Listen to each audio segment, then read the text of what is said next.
अनूप जी, आप यहाँ पे दलितों के किस मुद्दे को लेकर आए हैं?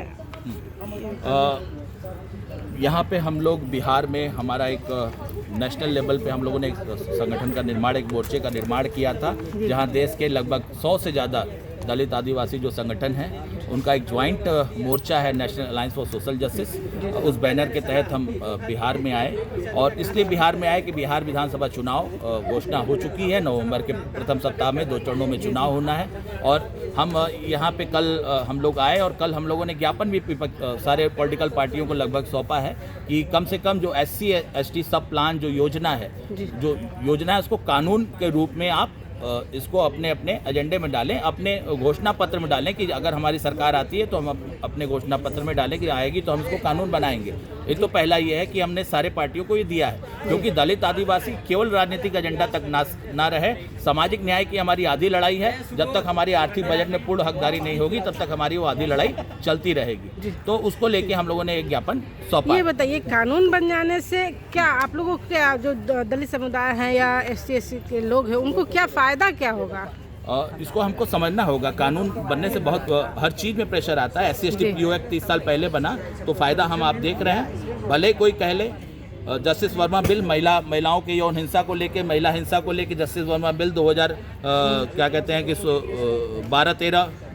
13 में जो जस्टिस वर्मा बिल बना। तो बहुत सारी चीज़ें हैं, मगर उसका लाभ दलितों को या आदिवासियों को नहीं मिल पाता है। तो ये वाला जो आप बता रहे हैं, इससे फ़ायदा क्या होगा? यही सभी तालों की कुंजी है। SC ST सब प्लान, अगर 23% आबादी भारत में SC ST की है, तो जो संपूर्ण बजट जो होता है देश का, हर साल एक बजट पेश होता है ना, वो मैडम करती हैं हर साल।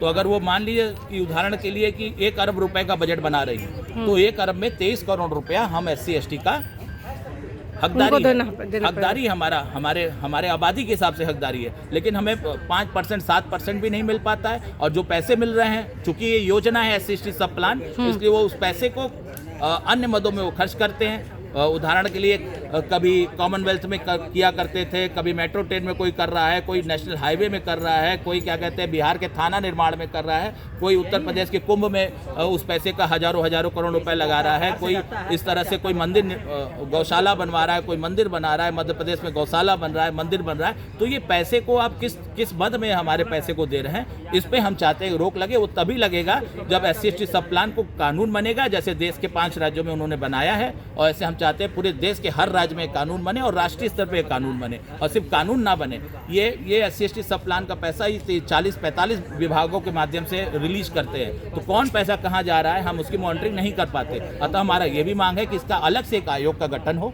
एक नोडल एजेंसी हो, जहाँ पे SC ST सब प्लान बजट का पैसा आए, और उसके आधार पे स्वास्थ्य, शिक्षा, रोजगार, हायर एजुकेशन का पैसा दिया जाए। आज भी जो हमको बच्चों को स्कूल में आप देखते हैं कि वजीफा मिलता है और ये सब चीज़ें मिलता है, ये उसी बजट का पैसा है, लेकिन वो इतना कम है कि सभी तक हो नहीं पाता। हायर एजुकेशन में बच्चों पढ़ाई छोड़ दे रहे हैं फीस के मामले में, जबकि पैसा पड़ा हुआ है SC ST सब प्लान का। और बनारस जैसे शहर में प्रधानमंत्री का जो लोकसभा है, वहाँ 8,500 रुपया लगभग का वो रोपवे बनाते हैं 4 किलोमीटर का, जिससे आम जनता को कोई मतलब नहीं।